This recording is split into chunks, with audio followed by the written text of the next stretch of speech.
மாவீரன் பூவை மூர்த்தியாருக்கு பிறகு இந்த நாட்டில இந்த மக்கள் எல்லாம் சிறப்பாக இருக்க வேண்டும், கல்வி பெற வேண்டும், பொருளாதார முன்னுக்கு வர வேண்டும் என்பதற்காக அண்ணும் அல்லும் மகளும் பாராமல் அருமை அண்ணன் ஆம்ஸ்ட்ராங் அவர்கள் அதுவும் சென்னை நகரில போராடி வந்தார்கள்.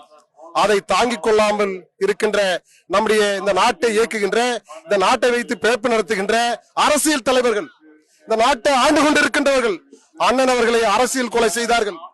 அப்படிதான் பூவை மூர்த்தியாவுடைய அரசியல் கொலை நடந்து முடிந்தது. இந்த மக்களுக்காக யாரெல்லாம் தொடர்ந்து போராடுகிறார்களோ அந்த தலைவர்கள் எல்லாம் தொடர்ந்து தமிழக அரசு ஆண்டு கொண்டிருக்கின்ற நம்முடைய தலைவர்கள், நாட்டை ஆண்டு கொண்டிருக்கின்றவர்கள், இவர்கள் இந்த மக்களுக்கான தலைவர்கள் வந்துவிடக் கூடாது. வந்துவிட்டால் அவர் மீதே நம்ம சவாரி செய்து கொண்டிருக்கின்றோம். அந்த மக்கள் இறங்கிவிட்டு நம் மீது சவாரி செய்து கொள்வார். இந்த அடிப்படையில் இன்றைக்கு மெல்லமா இந்த அறிவு ஆற்றலோடு இந்த மக்களை அணிதிரட்டிக் கொண்டிருந்த அண்ணன் ஆம்ஸ்ட்ராங் அவர்களை அரசியல் கொலை செய்திருக்கின்றார்கள்.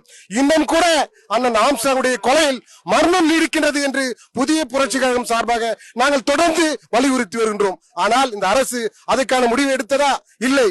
இன்னும் கூட இதுல முக்கிய இந்த நாட்டை ஆண்டு கொண்டிருக்கின்றவர்கள் இந்த கொலையில் சம்பந்தப்பட்டிருக்கின்றார்கள் என்று ஆணித்தனமாக புதிய புரட்சி கழகம் சார்பாக நாங்கள் வலியுறுத்தி வருகின்றோம். இதற்கு சிபிஐ அமைக்க வேண்டும் என்று நாங்கள் தொடர்ந்து வலியுறுத்தி வருகிறோம். ஆனால் இந்த அரசு அதை செவி சாய்க்காமல் யாரையோ காப்பாற்ற வேண்டும் என்ற அடிப்படையில் இன்றைக்கு நம்முடைய ஆம்ஸ்ட்ராங் அண்ணனுடைய கொலையை மறைத்து வருகின்றார்கள். உண்மையாகவே யார் என்று வருங்காலத்தில் தெரியும். ஆம்ஸ்ட்ராங்கை கொலை செய்தவர்கள் இந்த காலத்தில் வருகிற சட்டமன்ற தேர்தலை சந்திப்பார்கள். அதற்கு இந்த மக்களும் புதிய புரட்சி கழகம் சரியான அடி கொடுக்கும் என்று சொல்லி ஜெய் பீம்.